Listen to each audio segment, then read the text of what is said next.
एक दाता लागे एक पाठी लागते मागे पुढे अवघा काळ फळो नयन चले बळ करिता कोल्हाळ कृपे खांदा हरिवाई पाप पुण्याच्या शक्ती असते योजल्या श्रीपती यावे का बोलती तेथे सत्ता नायका मागे पुढे अवघा काळ उभा पैल थडी तरी हे प्रकार निवडी घातल्या सांगडे तापे पेटे हकारी मागे पुढे अवघा काळ विठ्ठला विठ्ठला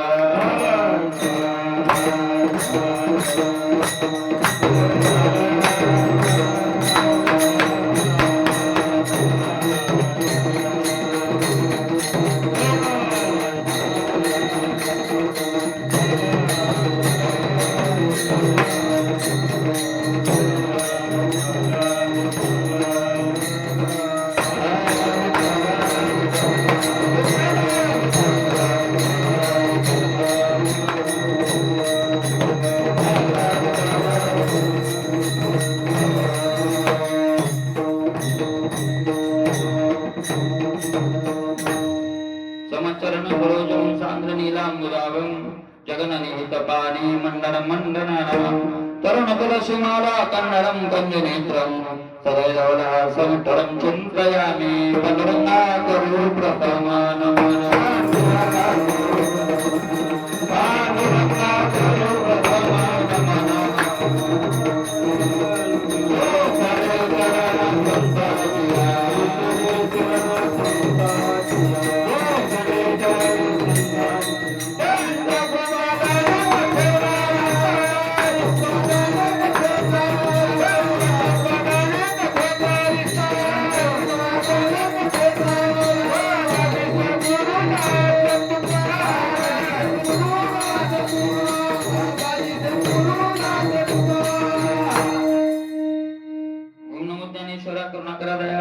तुमचा अनुग्रह लागलो पावन झालो चराचरी शिव लागी सेवक झालो तुमच्या लागलो निज चरणा अहो स्वामी तुकया देवा यावरी न करावा वेर वचन ऐका कमळापती माझी वंताची विनंती करत होतो कथे कारे आपण असावे जवळ त्रिपुटीच्या योगी काही नये कोणा दोघे एक राता लागे एक पाठी लागते मागे पुढे अवघा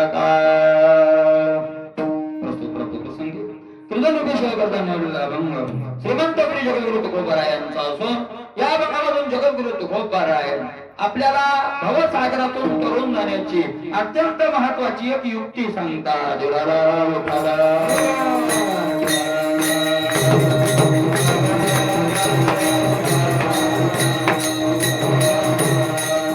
अत्यंत महत्वाची युक्ती तुकोबारायांनी आपल्याला सांगितलेली आहे. काही बेजार होऊ नका, काही परेशान होऊ नका.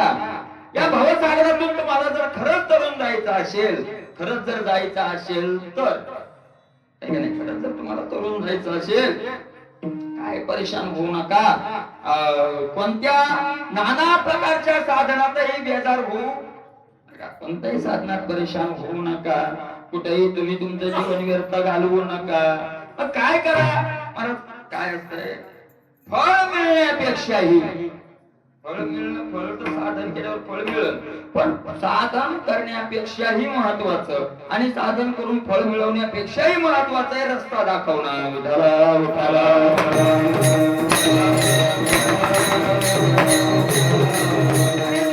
म्हणतात ज्यानं वाट दाखवली त्याच्यावर रागवू नये. वाट दावितया न लोगे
आगाऊ नाही. आणि त्याच्या ठिकाणी जर अतिद्यायीपणा केला, अवहेलना केली वाट दावणाराची, तर काय होतं? दुःख पावी. पुढे त्याचा परिणाम काय भोगावा लागतो? मग दुःख भोगावं लागतं, आहे का नाही? महाराज, आंधळे चालता लावावे नीट वाट सुई. आंधळा एखादा महाराज, एक लक्षात घ्या, दोन भाग येतात. एक वर्ग आंधळा आहे आणि एक डोळ्यावाला आहे. एक आंधळा आहे आणि एक डोळ्यावाला आहे. आंधळा म्हणजे सामान्य दृष्टीने एक आंधळा आहे आणि एक डोळ्यावाला, आणि अलौकिक दृष्टीने एक आंधळा आहे आणि एक डोळ्यावाला आहे. सामान्य दृष्टीने एखादा आंधळा आहे आणि तो रस्त्यानं चाललाय, पुढं गड्डा आहे, गड्ड्यात तो आंधळा आता पडणार आहे आणि डोळ्यावाला त्याच्या बाजूला आहे. न विचारता गड्डा सांगावा का विचारल्यावर सांगावा? न विचारता सांगावा. बर, तो जर म्हणला मला विचारलंच नाही, मला काय गरज आहे सांगायची, असं जर तो म्हटला आणि तो गड्ड्यात पडला, तो दोष कुणाचा आहे? डोळ्यावाल्याचा आहे. डोळ्यावाल्या का त्याला न विचारता का सांगावं? का त्याला विचारण्याची वाट का पाहू नये? तर त्याचं उत्तर असं आहे, त्याला जर तुम्हाला गड्डा विचारता आला असता, समोर गड्डा आहे आणि हा मला दिसतोय, इतकं जर त्याला दिसला असतं त्याला विचारायची गरजच काय पडली असती? त्याला दिसत नाही आणि म्हणून डोळ्यावाल्यानं न दिसता काय करावा? तो गड्डा सांगावा, न दिसता सांगावा. अरे जे लक्षात घ्या, समोर गड्डा आहे, आंधळा गड्ड्यात पडणार आहे आणि न विचारता यानं जर सांगितलं नाही तर दोषी सांगणार आहे. हा, सांगणारानं सांगितला, आंधळा म्हणला तुला काय करायचं, मी गड्ड्यात पडन नाही तर खाट्यात पडन, तर मग दोषी कोणी? मग आंधळा आहे. बरोबर आहे का नाही? डोळ्यावाल्यानं डोळ्यावाल्याचं काम करावं आणि आंधळ्यानं आंधळ्याचं काम करावं. डोळ्यावाल्यानं नाही सांगितलं तर डोळ्यावाला दोषी, आणि सांगितलेलं नाही ऐकलं तर मग आंधळा दोषी. तसे लोक म्हणतात कीर्तन करून कोण सुधरायले? डोळ्यावाल्यानं डोळ्यावाल्याचं काम करावं. म्हणजे ज्ञानोबा तुकोबा आहे डोळ्यावाले, आम्ही नाही बरं का, आणि ते उचलून मांडायलो ते तुम्हाला माहिती. डोळ्यावाल्या डोळ्यावाल्याचं काम करावं, आंधळ्यानं आंधळ्याचं करावं.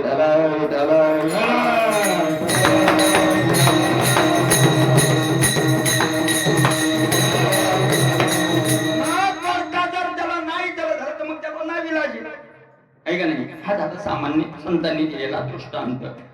महाराज, नीट सोयी लावावे. नीट त्याला धरून कुठं लावावं?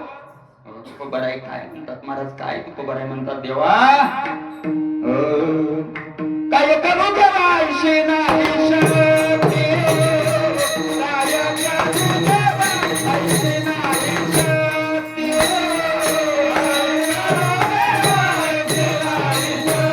शक्ती,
नामस्मरण करायला लावलं असतं, परमार्थ करायला. काय करू देवा, ऐशी नाही शक्ती, दंडोनी पुढती वाटे लावू. मला सामान्य सुद्धा आदर सिद्धांत आहे, तर अध्यात्मिक सिद्धांत सुद्धा तोच आहे. आध्यात्मिक परमार्थिक सत्यतही तोच सिद्धांत आहे. डोळ्यावाल्यानं आंधळ्या माणसाला काय लावावं? आता सामान्य झाला, ज्याला इह लोकातलं दिसत नाही तो सामान्य आंधळा आहे. महाराज, आपण सगळेच आंधळे आहोत. तुमच्या माझ्या सगळ्यात आपण सगळ्या कोण आंधळा आहे आंधळ्याची व्याख्या तो कोपाराय करता जी नाही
तुका म्हणे ते संसारी आंधळे को जी नाही हरी ओळखीला ज्याने देवाला ओळखलं नाही अरे आंधळे महाराज ज्याला देव शब्दाचा अर्थ इथे आपलं स्वस्वरूप देव शब्दाचा अर्थ मूर्ती नाही इथं देव शब्द हा मूर्ती म्हणून आला कारण मूर्तीलाही देवच म्हणतात सगुण स्वरूपातल्या चैतन्यालाही काय म्हणतात देव देव शब्द येतो आणि महाराज जे निर्गुण चैतन्य आहे त्यालाही काय म्हणतात देवच म्हणतात आपण सगळ्या ठिकाणी बहुतेक एकच शब्द वापरतो देव शब्द वापरतो ऐका नाही महाराज ईश्वर आहे त्या ईश्वराला हे काय म्हणतो आपण देवच म्हणतो तर इथं देव शब्दाचा अर्थ आपलं स्वरूप मूळ स्वरूपाला ज्यानं ओळखलं नाही ते तुका म्हणे आंधळे तुकोबाराय म्हणतात ते खरे काय आहे आंधळे आहेत आंधळे आणि त्यात काही डोळेवाले आहेत डोळेवाले आहेत महाराज कोण आहे डोळ्यावाले नमोपराय तुकोबाराय नामदेव महाराज संत सगळे काय आहे डोळ्यावाले डोळ्यावाले तुकोबाराय म्हणतात अरे मी गुंतलो होतो रे याच्यात मी गुंतलो होतो मी महाराज जप करायलाच काय समजत होतो समुद्र समजू लागलो पण काय झालं ऐत्या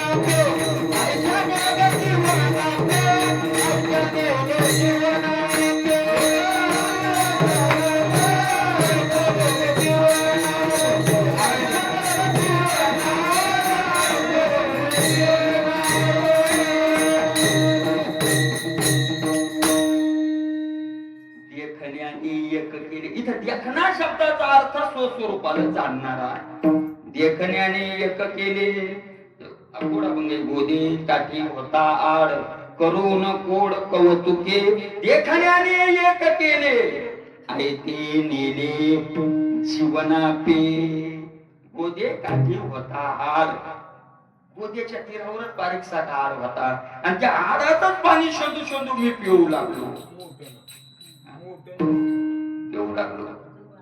येऊ लागलो मग ते गोदा जवळच भरलेलं सरोवर पण ते दिसना गेलं आणि त्यालाच मी काय दुसरं चरण असायचं मला त्याचं काय देखण्याने एक केले ऐत्याने अल्प ठाव धरोनिया होतो भाव अल्प जीव लावून अल्प जीव लावून होतो त्या अल्पाच्या ठिकाणीच मी जीव लावून विषयाला जीव लावून होतो हेच आपलं सर्वस्व हेच पण देखण्याने एक केले अरे डोळ्यावाला आला काय शिंदू शिंदू पाणी हाणायला चाल तिकडे पळो मस्त आनंदाचे डोळे आनंदाचा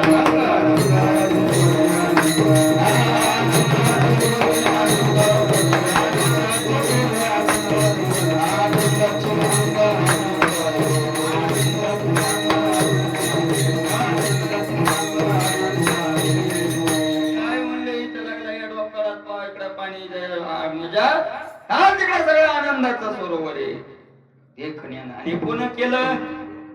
देखण्याने केलं. देखणा शब्दाचा अर्थ डोळ्यावाला. कर्तव्य आहे मला तुकोबाराय म्हणून बरायचं. मला तुकोबाराय म्हणतात आम्हाला निरोप देण्याकरता पाठवले. कशाकरता पाठवले? निरोप देण्याकरता. आम्ही डोळस आहोत, आम्हाला निरोप देण्याकरता पाठवलंय. आम्ही निरोप सांगताना भिडही धरणार नाही, मर्यादाही धरणार नाही, घाबरणारही नाही आणि दुसरी गोष्ट काही माग ठेवणारही नाही. जेवढं मला निरोप द्यायला पटवलं आम्ही करणार. शेवटे करावे आम्हाला सांगितलं तेवढं काम आम्ही करणार.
तुकोबाराय म्हणतात काय होय कोपी जगाची काय होणार आहे महाराज?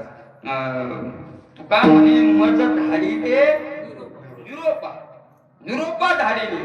आलो म्हणे तुका मी नामाचा डाळ, आलो म्हणे तुका मी नामाचा डाळ.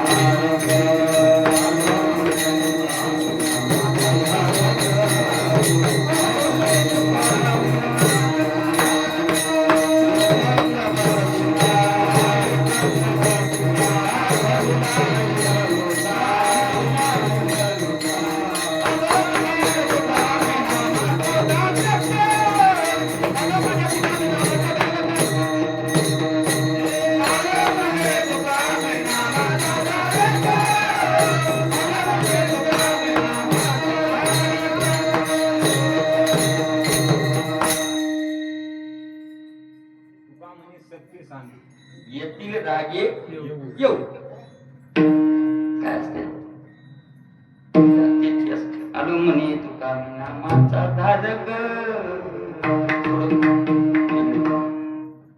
काय असते? काय चालू आहे? एकंदर शिका पाठविला, पाठविला. कशा करता? निरोप द्यायला पाठवला.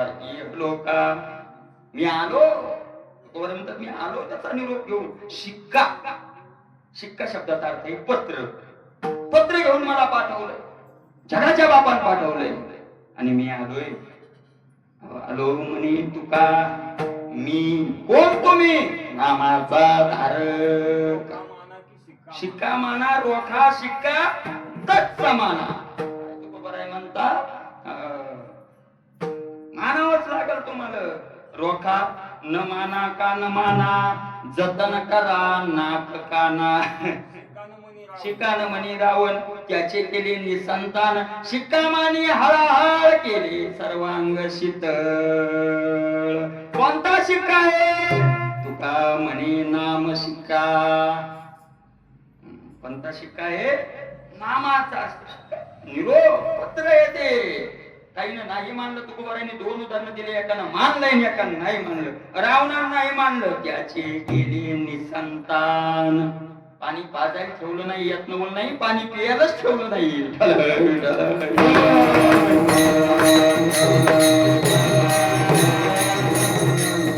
शिक्का मानी हळहळ. भगवान शंकरांनी शिक्का मानला, मानलं पत्र ते मान्य केलं. गेले सर्वांग शीतळ. अंग त्यांचं काय करून टाकलं? शीतळ करून टाकलं. दाखवणारे संत आहे, संतांनी नाही दाखवलं आणि संतांनी संतांचं काम चूक केलं. दोहे ठाई तुका नाही पडू देत चुका. अजिबात संतांनी चूक नाही. कुणाला राग येऊ, कुणाला लोभ येऊ, कुणाला काही हो, तुकोबरावर जे आघात झाले ते त्याच्यामुळे झाले का नाही. आजही खरं बोलणाऱ्यावर आघात येत महाराज, आघात येत. खरं बोलणाऱ्यावर आजही आघात येत. एक आपण लक्षात घेत नाही, एक टीम तयार झाली संप्रदायाच्या विरोधात. गावात गावात देशात मोठे मोठे लोक आहेत त्याच्यात, आणि त्यांचा एकच उद्देश, एकच एक, तर हिंदूच्या संतांना बदनाम करायचं. म्हणजे कोणत्यात अडकवायचे, कशी अडकवायची. मला सामान्य सोडा प्रेमानंद बाबाला अडकवले.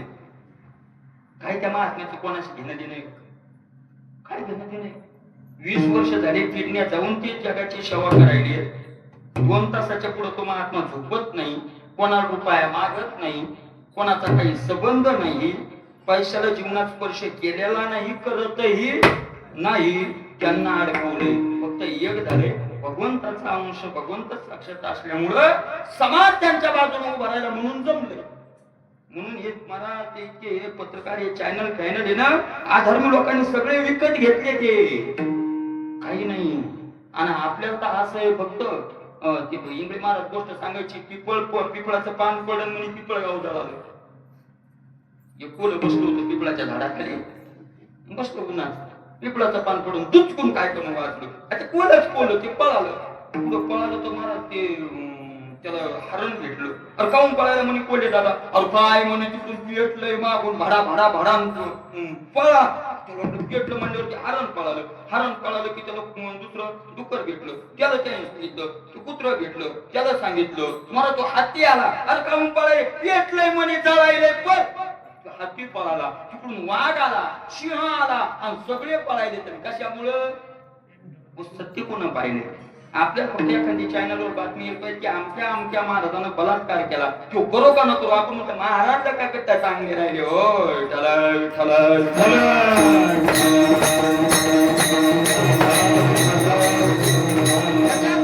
लोक आपण जातच नाही. आणि आपल्या मूर्खपणाचा हे लोक काय घ्यायला लागले, फायदा घ्यायला.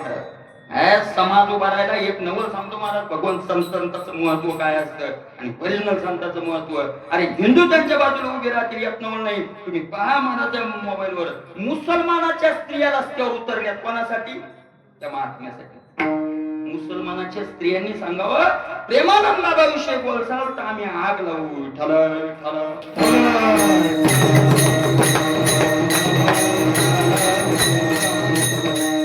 कशाचा परिणाम आहे, निरोप सांगण्याचाच परिणाम आहे. काय केलं त्यांनी दुसरं, जे भगवंताची इच्छा आहे ती जशाला तशी समाजात. आणि म्हणून महाराज पण तुम्हाला एक सांगतो, त्यांनी जशाला तसं मानलं, देव बाजून उभा राहिला का नाही. समाजाच्या रूपात कोण उभा राहिला, देवच उभा राहिला. महाराज एक सांगतो, आपण प्रमाण ओव्या हे भागवतातली ज्ञानेश्वरीचे गात्यातले सिद्धांत मोडतोड करून जीवनात मांडायचे नाही, मोडतोड करून मांडायचे नाही. राग आला ऐकणार नाही. महाराज बऱ्याच ठिकाणी रजोगुणी तमोगुणी लोक त्यांच्यासारखा त्या प्रमाणाचा अर्थ लावतात. अर्थ मोडतोड करून. महाराज एक मान्य, आमच्याकडून घडत नाही, खरं असं आहे, पण आमच्याकडून घडत नाही. देवाला प्रार्थना करू घडायची. आपल्या इच्छेनुसार मोडतोड करून अर्थ लावणारा देव कधीच माफ करणार नाही. किती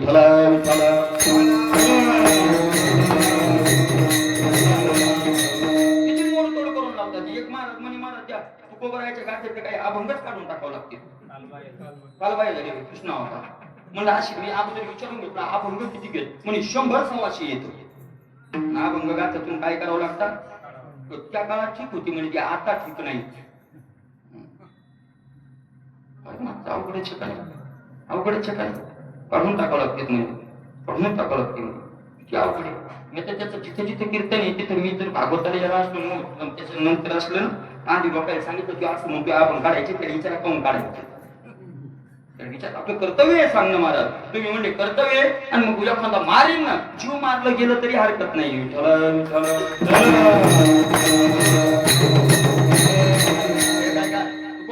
सिद्धांत मोडून तोडून मांडायचा नाही. आणि कोणी मोडून तोडून मांडत असेल तर गप्पा ऐकायचा सुद्धा. ऐकणारे दोषीच ना महाराज. मग पुढचा मोठा झाला, पुढचा काही सांगायला. श्रीरंग बाबा एकदा एका कीर्तन, श्रीरंग बाबा कोणा बोलतील का, कोणाला बोलतो. एका कीर्तन करायला महादेव चालू कीर्तनच बोलली होती ती. कीर्तनात तुम्ही काय सांगायला लागले म्हणे तू राहायच्या जीवनावर आक्षेप घ्या डायरेक्ट बोलले महाराज. आता एक मोठा कीर्तनकार मानलाय महाराज की तुकाराम महाराज वैकुंठाला नाही गेले. 50,000 रुपये घेतो ते कीर्तनाचे. हो ना 50च्या कमी येत नाही. आपल्या टाकरपतीने आणलं होतं 51,000 देऊन. आणि ते म्हणलं तुकाराम महाराज जेव्हा पेटलं महाराष्ट्र मग म्हणे माझी तशी भावना कशी भावना होती काय माहिती. उघडे म्हणून तोडून सिद्धार्थ मांडायचं नाही. जसं आहे तसं मांडायचं आणि तसंच तुकोबारायांनी ज्ञानोबारायांनी मांडलं. म्हणून त्यांना महाराज त्रास झाला. त्रास पण एक सांगू त्रास झाला पण गाथा ज्ञानेश्वरी हजर अमर झाली. कशामुळं सिद्धांत मोडफोड केला नाही फोडतोड केला नाही म्हणून सांगितलं महाराज संतांनी असं आहे. अशा प्रकारे झाला त्यात भिडही ठेवली नाही. संतांनी स्पष्ट मानलं की तो संपत्तीचे वारे साचो कार्य झालेलं संपत्तीचे वारे साचो कार्य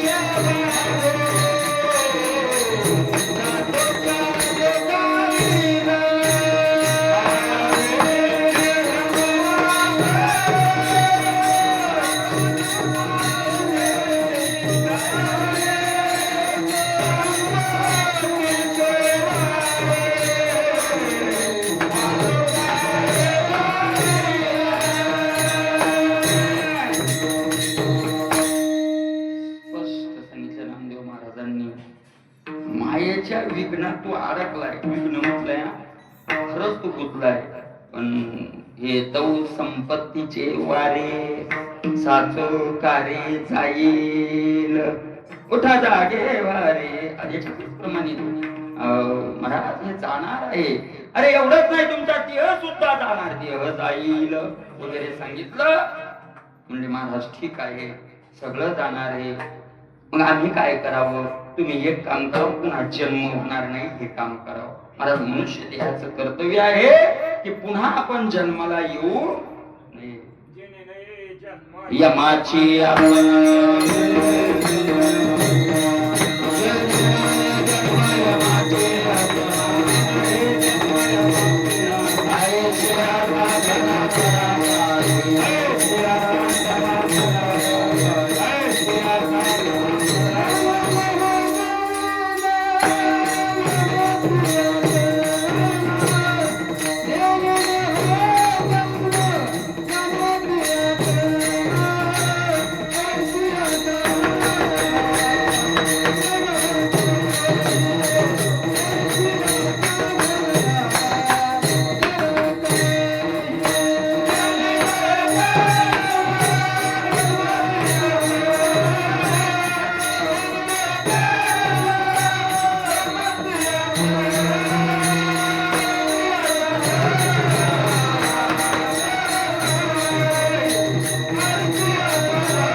हरिमुखे गाता म्हणतात.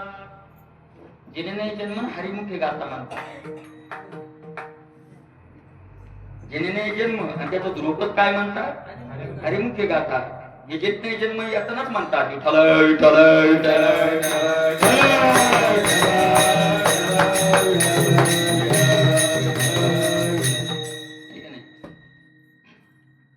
महाराज ऐशिया साधना करा. असं साधन करा जन्म वाढवणार साधन. बर जन्म तरी पुन्हा पुन्हा का घ्यावा लागतो. कर्माचा परिणाम. जन्म का घ्यावा लागतो कर्मामुळेच घ्यावा लागतो ना. कर्मानुबंधीने मनुष्य लोके आहे का नाही. मला कर्मामुळे जन्म घ्यावा लागतो म्हणून पुन्हा पुन्हा पुन्हा पुन्हा जन्म. कर्म कर्म शब्दाचा अर्थ काय महाराज एक विषय आपण त्याच्यातही थोडं हे कर्म शब्दाचा अर्थ काय. इथं कर्तृत्वालाही कर्मच म्हणतात आणि भोक्तृत्वालाही काय म्हणतात कर्मच म्हणतात. काय करायले काही काम करायलो काय नाही भाऊ, आमच्या वाट्याला आलेलं कर्म करायलो. इथं कर्तृत्व रूप काय आहे? क्रियात्मक कर्म आहे आणि एक भोगात्मक कर्म आहे. आमचं कर्म आम्ही भोगायलो. इथं कर्म शब्द आहे, पण कोणतं कर्म आहे? भोगात्मक कर्म आहे. मग भोगात्मक कर्मामुळे जन्म घ्यावा लागतो का क्रियात्मक कर्मामुळे जन्म घेणं लागतो? कोणत्या कर्मामुळे? भोगात्मक कर्मामुळे जन्म घ्यावा लागतो. बरोबर. भोगात्मक कर्मामुळे काय घ्यावा लागतो? जन्म घ्यावा लागतो. भोगात्मक कर्माचं मायबाप कोण आहे?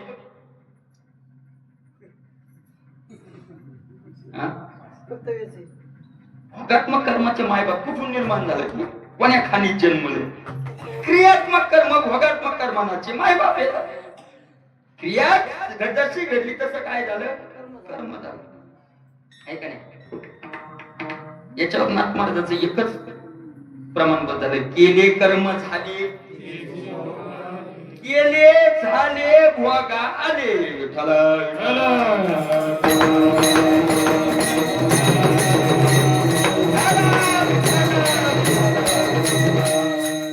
गेले झाले आणि त्याचा परिणाम भोगा आले. तुम्ही मग प्रश्न विचारला त्याचा आता प्रमाण मग ते विषय आठवला जायचा. आता ते विषय आला म्हणून यांनी मग प्रश्न विचारला मला की म्हातारे पोरं भाकरी का देईन? बरोबर आहे. प्रश्न पटापटाचे पण या गावात जा, कुठे जा, आणि त्यांनी एक बोलता बोलता सांगितलं की बिना माळकऱ्याच्या गाव बरी येत पण टाकू नका मालिक. का देईन का देईन? तर मग मी त्यांना एक उदाहरण सांगितलं बापराव महाराजांचं कर्तृत्व. आता 2 दिवस झाले आमचा विषय झाला बापराव महाराज म्हणत्यात विषय झाला. म्हणजे बापराव महाराज 10-12 वर्ष झाली. आता त्यांना एका जागी उचलून बैठकीला संघर्ष वगैरे न्यावं लागतं. कार्यक्रम करतात पण उचलून न्यावं लागतं. म्हणजे इंजेक्शन झाली. त्यांना मुलगा नाही का? तर त्यांचं लग्नच झालं नाही. म्हणजे मुलाचा काही पुढं प्रश्नच नाही. मग त्यांचं कसं चालू आहे? एका जागेवर माझं 10 वर्ष 12 वर्ष सोपं आहे का? कसं चालू आहे? तर त्यांनी सांगितलं 60 लोक आहेत 20 दिवसाचे. 60 लोक, 2 जणांची ड्युटी 24 तास. त्यांनी वाटूनच घेतली. आज 8 वाजता यायचं तर उद्या 8 लोक तुमचा नंबर. मग त्या दिवसातल्या सगळी सेवा त्या दोघांनी करायची. ते दुसऱ्या 8ला आले की या दोघांनी मग निघून जायचं आपल्या आपल्या घरात. असे 60 जण येतं आणि 10-12 वर्ष झाले ती ड्युटी करायली. बरं पहिले 7 सोडत नाही तर दुसरे म्हणतात आम्हाला एखादी सेवा द्या. मग कोण्या दिवशी 4-4, 5-5 पाहिजे. ते म्हातारे तरुण आहेत, म्हातारे त्यांना सेवा करायला नंबर लागेल. बरोबर आहे ना? सेवा करायला नंबर लागेल. त्यांना पोरग नाही. हे बाप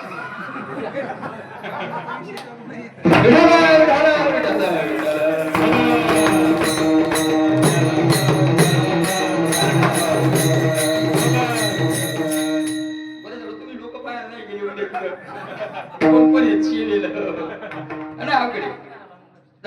लक्षात आलं नंतर. बरं ते झालं. यांचा दुसरा प्रश्न होता म्हाताऱ्या माणसाला कोणीच बोलत नाही गेलं. घरचे तर सोडून द्या पण दारचे बोलत नाही. मग बोलत नाहीत हा एक प्रश्न आहे. तर त्यांचे 2 टाइम चिंतन असतात.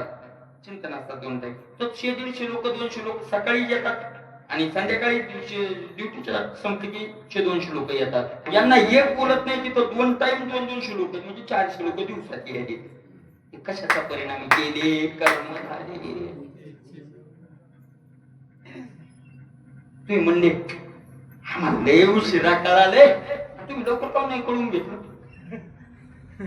कोण आडलो होतं लवकर? मला हे संताचा सिद्धांत आहे. मी म्हणत नाही का पाहण्यालो कर्तव्य आपलं तारुण्यात करून घ्यायचा आहे. महाराज माऊली ज्ञानोबा म्हणतात तारुण्याच्या म्हणे आधीच्या अवसरी गोष्टी जे शरीरी ते होईल कानसरी वाळली जैशी निदैवाचे व्यवसाय पैसे ठाकती हातपाय आमंत्र्या राजाची पर्याय पळाया.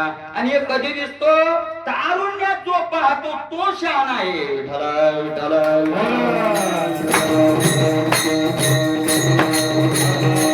अरे संतांनी सांगितलंय राहती निराळी रांधा पोरे सका.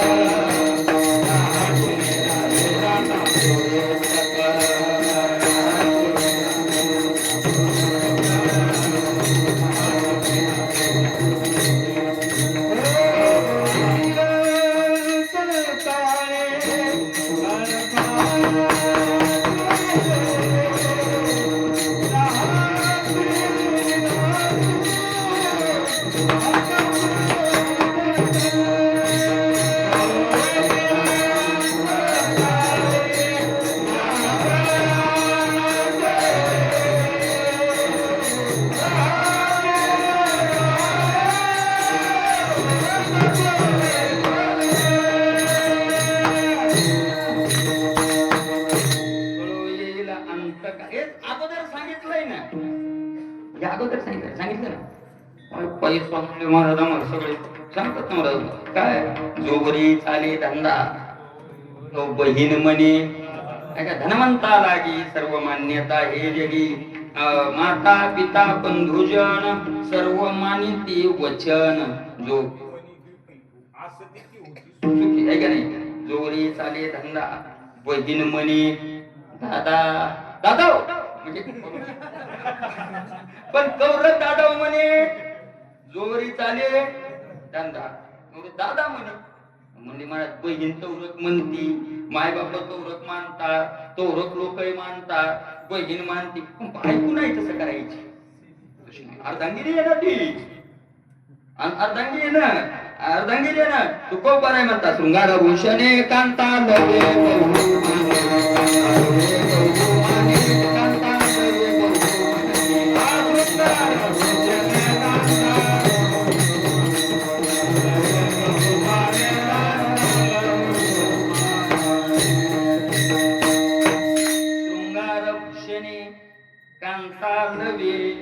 बहुमानी, मानानं लवे का वजनच लवती त्याच्या काय सोन्याचे. शृंगार भूषणे कांता लवे बहुमानी. आणि महाराज तुम्हाला एक सांगतात कसे नमस्कार करतात सगळेच, ऐकत नाही सगळेच कसे नमस्कार करतात तुम्हाला सांगतात. संत्र्याचं झाड पाहिलं तुम्ही, त्याला संत्री येते आणि संत्री आली की ते इतकी वाकत इतकी त्याला खालून काय द्यायला लागते, मोडते झाडते त्याला चिकण्यात द्यायला लागते. म्हणजे कसं वाकत. तसंच मला संपत्ती असली की संत्र्याच्या झाडासारखी लोक वाकत, सगळेच तसे वाकत. आणि संपत्ती गेली की संत्र तोडून घेतले की सगळ्या फांद्या आबाळकडे वाहत्या, वाकत नाही. तशी संपत्ती तुका म्हणे जाण भाग्य, तुका म्हणे धन भाग्य शाश्वत जाण. संतांनी कधी सांगितलंय आपल्याला म्हातारपणी का नंतरपणी सांगितलंय ना का कळून महाराज. ऐका, आत्महत्यारी कोण आहे, आपलं जीवन कशा करताय, आपल्याला करायचंय काय, आणि आपलं इथे कर्तव्य ज्यांना समजून घेतलं नाही तोच आत्महत्यारी आहे. विठ्ठल विठ्ठल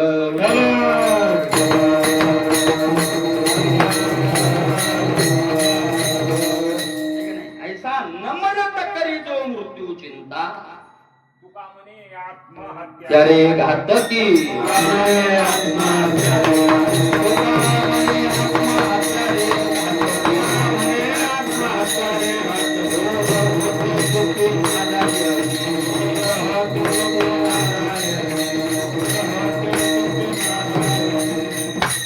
आत्महत्यारे घातकी. थोर होते चुकी नारायणी, नारायणी चुकी होते आत्महत्यारे घातकी. मग महाराज कर्म भोगावं लागतं म्हणजे, पण क्रियात्मक कर्माचं भोगात्मक कर्म झालं, केलेलंच पुढं भोगायला आलं. बरोबर आहे की नाही, केलेलंच भोगायला आलं म्हणजे बरोबर आहे. क्रियात्मक कर्म तर भोगात्मक कर्म झालं. पण त्या कर्म म्हणजे काय हो, आपण म्हणतो आम्हाला कर्म भोगायलो कर्म. त्या कर्मात दोन प्रकार आहेत. कर्मात दोन प्रकार आहेत. कोणते, एक पापात्मक कर्म आणि एक पुण्यात्मक कर्म. मला आता क्रियात्मक कर्म आणि भोगात्मक कर्म. क्रियात्मक कर्मात काय केल्यानंतर पापात्मक भोगात्मक कर्म निर्माण होतं, आणि क्रियात्मक काय केल्यानंतर पुण्यात्मक भोगात्मक कर्म निर्माण होतं. असं काय होतं, तर त्याचं उत्तर असे, क्रियात्मक कर्मात निषिद्ध कर्म केलं की पापात्मक भोगात्मक कर्म निर्माण होतं, आणि क्रियात्मक कर्मात विहित क्रिया केली की पुण्यात्मक भोगात्मक काय होतं, कर्म होतं. विहित क्रिया केली की पुण्य होतं आपल्या भाषेत थोडक्यात, आणि निषिद्ध क्रिया केली की पाप होतं. पापात्मक भोग आहे दुःख आणि पुण्यात्मक भोग आहे सुख. पण दोन्ही कर्मच. विहितात्मक केलं पुण्यात्मक झालं, पुण्यात्मकाचं सुखात्मक भोग झाला, पण तो भोग भोगायला पुन्हा जन्मालाच आला. काय फायदा झाला, इथंच नाही. एवढे मला यज्ञाधिक कर्म करीती मग स्वर्ग सुख भोगीती मनोहर म्हणती संसारी जन्मी जे, यज्ञादक कर्म कीजे मग स्वर्ग सुख भोगीजे मनोहर येत वाचोनी काही अनेक सर्वथा सुखाची नाही ऐशे अर्जुना बोलती पायी दुर्बुद्धी ते कोण आहेत अर्जुना दुर्बुद्धी दुर्बुद्धी दुर्बुद्धी स्वर्ग भोगाधिक भोग नव्हे इंद्रपदाधिक भोग म्हणतात भोग नव्हे तो भवरोग. अरे स्वर्ग तरी मृत्यू लोकात त्या मायेच्याच लोकातला आहे ना म्हणून महाराज त्याचाही नाश होणार आहे.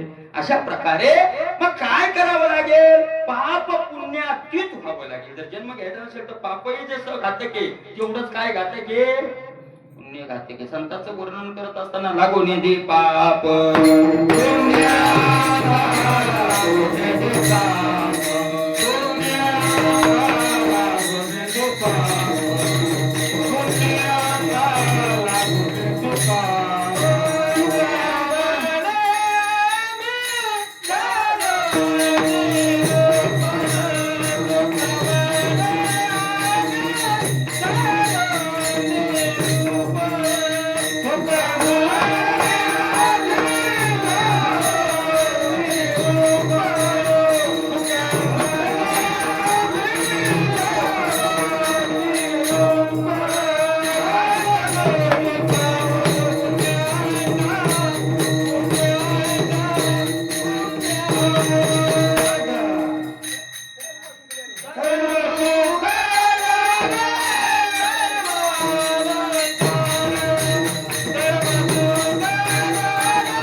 अग्नि स्वरूप झालो एक विष्णुदास पाप पुण्यांगी. आपल्याला सुद्धा साधन सांगत असताना तुकोबराय सांगतात विचाराचे काही करारे सोहित पाप पुण्यातीत भांडवल. पाप पुण्याच्या अतीत असलेलं भांडवल जोडा. शेळी क्रिया मला पुण्यही राहत नाही आणि जिथे गेल्यावर पापही लागत नाही कारण पापात्मक आणि पुण्यात्मक दोन्ही घातक येतात. अशा प्रकारचं ते आहे. ठीक आहे पण हे काय अडचणी मला काय शरीर आहे तोपर्यंत क्रिया घडणार आणि क्रिया घडल्या म्हणल्यावर त्याचं कर्म होणार आणि कर्म झालं म्हणजे भोग येणार आणि भोग म्हणलं की जन्म येणार मेला. त्याला सुटकाच नाही सुटकाच नाही अजिबात सुटका नाही महाराजा. त्या ज्यानं दूध खेळला शकुनी आणि पांडव हारले. महाराज काय डोकं होतं त्या शकुनीचं ब्रह्मदेवाचे 4 डोके बंद पडावं त्याच्या पुढे एवढं डोकं होतं त्याचं फक्त आडरानं पळाला म्हणून रोटी खाल्ली त्यानं. डोकं कुणीकडे वापरलं त्यानं डांबरनं नाही. महाराज त्यांचा वेदांताचा सिद्धांताचा ग्रंथ लिहायला असता तर जगभर तो प्रसिद्ध ग्रंथ आज होता एवढा मोठा तो काय एवढा मोठा काय त्याचा तो त्याला असा जोड लावला. किती दिवस बुद्धी आहे पहा. 12 वर्ष वनवास आणि 1 वर्ष अज्ञातवास. म्हणजे काय रूप बदलून राहायचं. त्या 1 वर्षात जर ओळखली तर पुन्हा 12 वर्ष वनवास आणि पुन्हा 1 वर्ष अज्ञातवास. म्हणजे युक्ती अशी होती पांडव मारायचे नाही वापसही येऊ द्यायचे नाही. 12 वर्ष वनात जाणार 12 वर्ष आपल्याला चिंता आहे का नाही. 1 वर्ष 12 वर्षाच्या अगोदर युक्ती पा पांडव वेश बदलणार का नाही आणि ज्या दिवशी वेश बदलणार 12 वर्ष होत आली की महिन्या 2 महिन्यानं आधीच त्याच्या मागे गुप्त हेर ठेवायचे. वेश बदलते तर जातेच कुठे सोपं आहे ना आणि तिथं ओळखायची. 1 वर्षात ओळखायचे. साल म्हणजे का कमी आहे का ओळखायचे आणि ओळखून मग पुन्हा 12 वर्ष वनवास. कर्म कसं केलंय आपल्या मागे जन्म कर्म कर्मातून पाप पुण्य की जन्म पुन्हा त्याचा भोग पुन्हा नव सुरू. 83,99,999 येऊन भोग द्यायचा पुन्हा कर्म संपत संपत संपत संपत आलं की एकदा माणसाचा जन्म द्यायचा, त्या जन्मात एवढं करून घ्यायचं, एवढं करून घ्यायचं, 1 वर्ष अज्ञातवास आहे. माणसाचा देह म्हणजे 1 वर्ष काय अज्ञातवास आहे. आणि 83,99,999 एवढी म्हणजे 12 वर्षाचा वनवास आहे. विठ्ठला विठ्ठला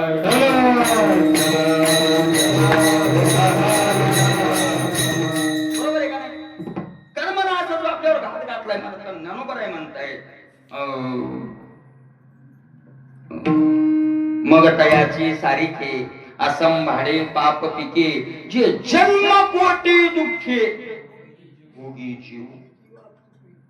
विधीचे वाप चुकवी, अन्यायाचे बीज वाफवी, कुकर्माचा करवी, राबू जरी तरी तयाची सारिखे असंभाळे पाप पिके. 2 प्रकारचे पीक याच्यात येतात. एक पुण्याचं पीक येतं आणि दुसरं पापाचं पीक येतं, आहे का नाही? महाराज विहित क्रिया केली तर पुण्यात पण जाऊ द्या, आणि मग पुन्हा त्या दुसरे जन्म त्याचा भोग, पुन्हा एखादा मानव जन्म, कोट्यवधी जन्म भोगा एवढं प्रारब्ध मेला तो कस काय सुटल? सुटल कस काय? सुटल कस काय? सुटायला चान्सच नाही महाराज, सुटायला चान्सच नाही. कस काय सुटणार? सुटणारच नाही, सुटणारच नाही, सुटणारच नाही. अरे चांगलं केलं तरी सुटणार नाही, वाईट केलं तरी सुटणार नाही, सुटणार. पाप पुण्यानं कर्मानं आपल्याला हे केलं तुकोबरायाकडे एक व्यक्ती तुकोबराया कसं करावं होतं, मला तर चिंता पडली. म्हणजे ही चिंता बी कोणी करतो का बाबा? ऐशी चिंता करी सदा. मला तिथं सुद्धा ही चिंता करत असताना हे प्रमाण वापरले, कै खंड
कधी खंड पडेल या कर्म. इथं भोगात्मक कर्माचा विचार आहे. एक पारुष्यातील धर्म, धर्म पारुष्य म्हणजे बाजूला हो ना, धर्म म्हणजे पुण्य आणि अधर्म म्हणजे पाप. कधी या पाप पुण्यातीत होईल मी? पाप पुण्यातीत भांडवल जोडायचं वर्म कशाने कळल? कासयाने कळे हे वर्म, म्हणून मला सारखं दुःख होतंय. तुकोबराय म्हणतात, काय स्थिर राहील बुद्धी, काही अरिष्ट नाही येईल की मधी, धरिले ते जाईल सिद्धी, शेवट तो कधी ऐशी चिंता करे रात्रंदिवस याची तळमळ. याच्या पुढे आपलं बळही नाही चालत. तुकोबरायांनी कर्मासाठी देवाला प्रार्थना करावी लागली. बरं तुकोबरायाला देवाला प्रार्थना करावी लागली. तुकोबराय म्हणतात, देवा कर्मापासून ने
तुकोबाराय म्हणते म्हणले मलाच का सोडव म्हणले तिकडे कोणालाही म्हणाल सोड मोठे मोठे लोक येतात तुकोबाराय म्हणतात धर्माची तू मूर्ती पाप पुण्य तुझे हाती हे हातात तुझ्या रे सोडवायचं त्याच्या हातात कस काय त्याच्याच हातात ती सत्ता कस काय आहे कस काय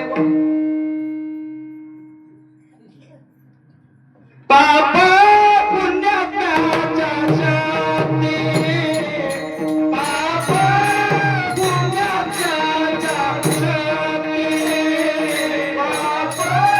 पुण्याच्या जाती पाप पुण्याच्या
कारण त्या निर्माण केले आणि निर्मात्याची सत्ता असते निर्माण केलेल्या वस्तू कारण येतो त्याच तिची सत्ता आहे पाप पुण्यात्म्याच्या शक्ती आज शब्द पाहते मस्त आहे श्रीपती निर्माण केल्या नाही म्हणलं येवजिल्या म्हटले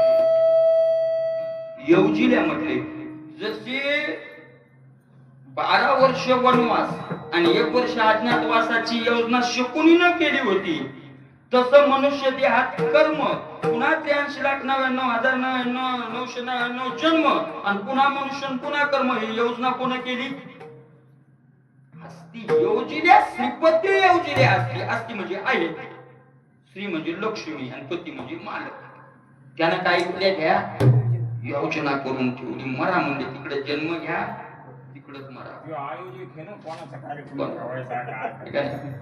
सगळी ती योजना केली असती योजिल्या श्रीपती योजना केली महाराज अशी खतरनाक योजना आहे त्याची बरं म्हणजे ब्रह्मदेवाला नाही सुट झालं त्या योजनेतून ब्रह्मादिक देवा कर्माची कचाटी म्हणून आता आटी फार देश कोणाला ब्रह्मादिका बारण रंगावे सामर्थ्य ब्रह्मादिका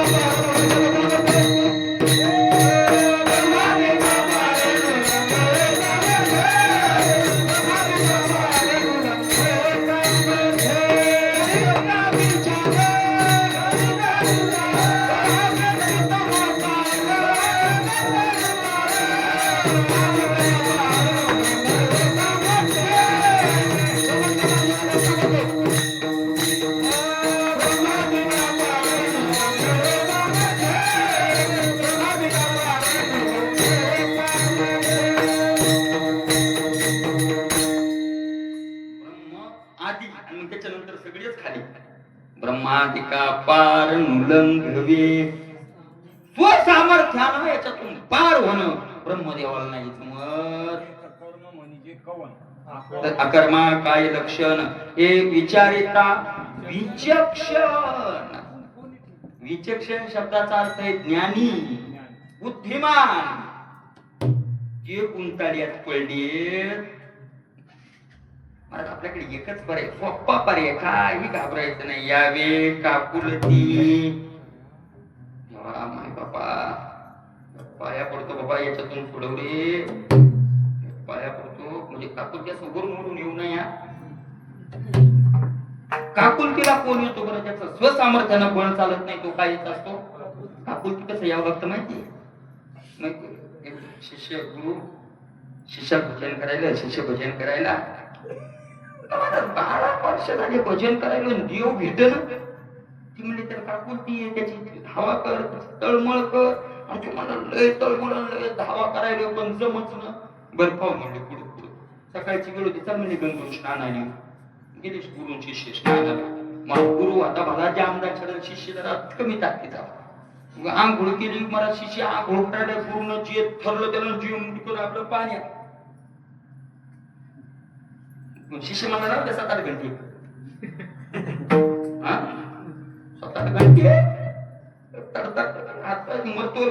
मरतोय म्हणता येईल ना. फक्त पाण्यात दाबलं. जास्तच त्याला फडायल्यावर काढवर म्हणला मरतो. म्हणजे तू म्हणला मी तळमळ लागली ना देवाची केली ना. मग मला हो ना. त्याचं काय, त्याचं उत्तर आहे म्हणजे काय, देव तुला एका क्षणात भेटेल, एका क्षणात त्या कर्मातून पार करेल. पण पाण्यातून जेवढी तळमळ होती तितकी लागली. तुकोबारायांनी हेच उदाहरण घातल्या वेगळ्या दृष्टांत, पाण्याचा दृष्टांत दिलाय. पण वेगळा दृष्टांत तुकोबाराय देतात. जीवना वेगळी मासोळी, जीवना वेगळी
येते ती पाण्या वाचून तर पडते.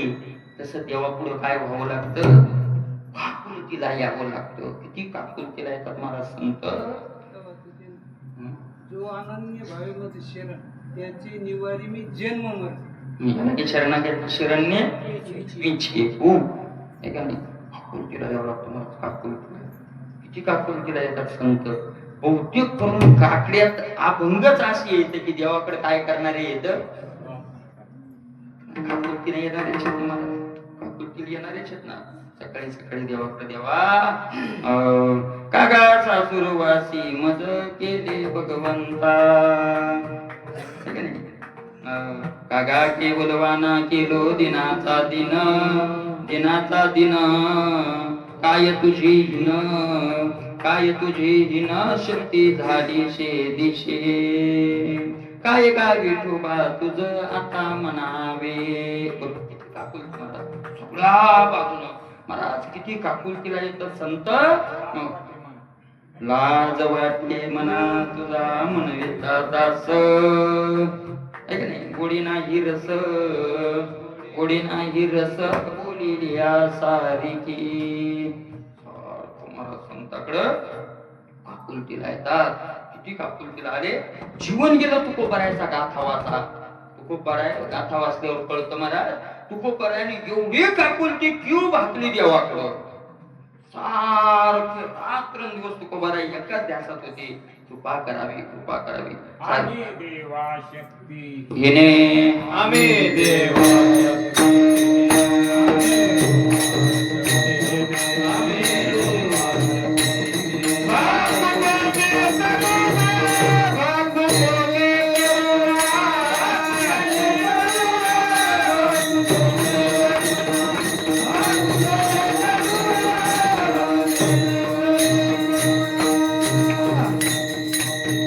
आम्ही देवा, आमच्या ताकद नाही देवा, आम्ही करू ना. कृपा कर देवा. कृपाळू आहे, उदार आहे, सारखी क्यू देवाकडं. त्याला दया येते बर का. सत्ताधारी येतो आणि एक सांगतो. तुम्ही म्हणजे मग तो काय करतो, मला सत्ताधाऱ्याच्या मनात आल्यावर तो काहीही करू शकतो. कोणाच्या मनात यावं, सत्ताधाऱ्याच्या. काय करतो, सत्ताधाऱ्याच्या मनात आल्यावर तो काहीही करतो. पण भानगड अशी आहे त्याच्यात, सत्ताधारी जरी असला तरी संचितात आपलं जमा आहे ना. सत्ताधारी असलं तरी संचितात जमा आहे. क्रियात्मक कर्मातून नाही पुण्य तयार व्हायचं, पण संचित आणि प्रारब्ध, त्याच्यात कर्माचे पुन्हा 3 प्रकार, संचित, प्रारब्ध आणि क्रियमान. तुकोबरायांनी संचित कशाला म्हणावं, क्रियमान कशाला म्हणावं आणि प्रारब्ध कशाला म्हणावं एका प्रमाणात सांगून टाकलं. का ना, केले ते संचित दान नाही, केले ते उर्वरित आहे का नाही, प्रमाणित तुकोबरायचं. थोडक्यात आपल्या भाषेत सांगायचं तर कणगीतले गहू म्हणजे संचित हे, दळायला काढलेली म्हणजे प्रारब्ध आहे, आणि जो खायला लागलो आपण दळायला काढले म्हणजे कर्म आहे, आणि जी भाकर ताटात वाटून खायला लागली हे प्रारब्ध आहे का नाही. 3 प्रकारे सूक्ष्म त्याचे बारीक बारीक. आणि संचित किती जमा आहे मारतात, अरे बाप बाप बाप, किती जमा आहे आपल्याला कळत नाही. पण कितीतरी गोडावण्याच्या ज्याचे त्याचे संचितान काय झालेले आहेत, कितीतरी संचित भरलेलं आहे महाराज. मग ते संचित बरोबर आहे का नाही. आता संचिताचा नाश करावा लागेल. त्या संचिताचा नाश करायला गेलं तर ते गोडावून सोपं नाही. वाट्याला आलेलं प्रारब्ध ते तरी भोगावं लागेल का नाही. बाहेर काढलेलं तिथं खावं लागेल. तिथं कोणाचं चालत नाही महाराज, प्रारब्धा पुढं कोणाचं चालत नाही. अरे ज्या देवाकडे प्रार्थना करायला लागले, कर्मे श्रीराम वनवासा गेला, देवाकडे कर्म जाळण्याची प्रार्थना आहे, पाप पुण्य जाळण्याची, तो देवच भोगायला. नामा म्हणे कर्मरेखा देवा देवा देवा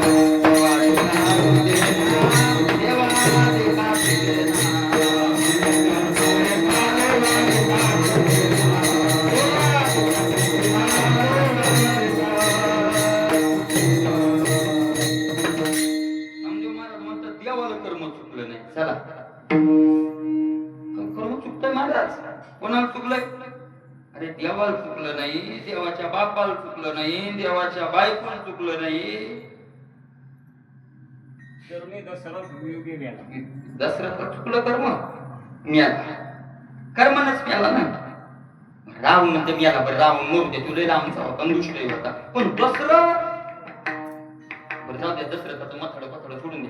पण सीता माता वियोग घडाला सीता, योग घडाला सीता मातेनं कारण सांगत असताना म्हटलंय, काय दुष्ट आचरण होते म्या केले, तीर्थव्रत होते कवनाचे भंगिले, गायी वत्सा पत्नी पुरुषा बिघडिले, नकळे ओ संचित चरण अंतरले, सांग होती जटे सखे ऐसी मात, देईल कानी दिवेटी रघुनाथ, मन उताविळ दुरे झाला पंथ, राहून शेके प्राण माझा उडी आत, सांग होत्री जटे सखे ऐसी मात, नकळे ओ संचित. संचित कळालं सीता माता म्हणजे कळून कोणतं संचित आहे. मग त्याच्या बायकोला संचित चुकलं नाही तर काकुलती येणार तर कुठला लागतो, काय करतो तो, कसं कशी युक्ती करतो, काय करतो.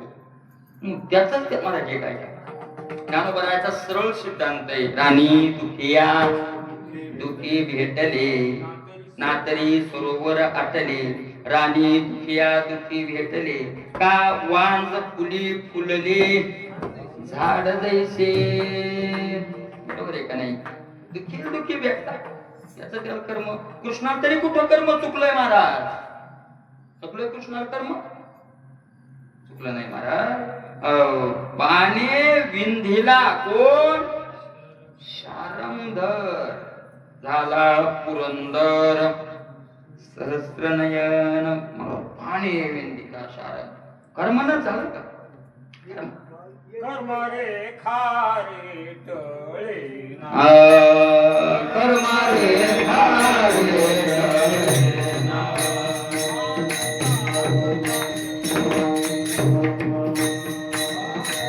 लागला जगती वना.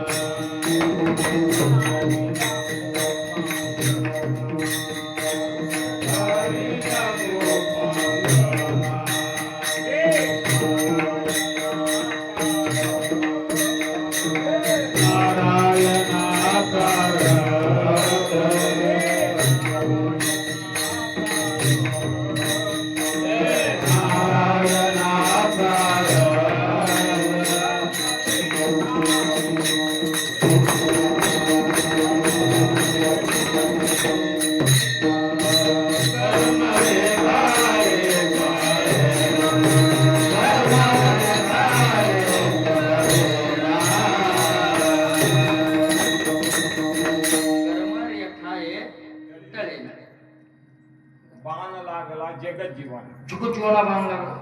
जगचं जीवन त्या कर्मरेखा चुकली नाही. सांगा महाराज किती किती मोठे मोठे उदाहरण आहेत. सामान्याचं ते सोडून द्या. सगळ्यांना भोगावं लागलं. पण त्याला जाऊ दे दुसरे पण त्यालाही भोगावं लागलं ना. आणि मग त्याला जर कर्म भोगावं लागलं तर त्याला कापुलकी येऊन फायदा काय? किंवा तो कर्मातून काय करतो कुठाना आणि आम्हाला काय पार करतो का नाही करतो. तुकोबरायाने त्याला कापुलते या सांगितलं तर उगाच त्याच्या जवळचं आहे म्हणून सांगितलंय का त्यात काही वस्तुस्थिती आहे, काही यथार्थपणा आहे. या सगळ्याचा विचार आपण नंतर करूया. ज्ञानेश्वर माऊली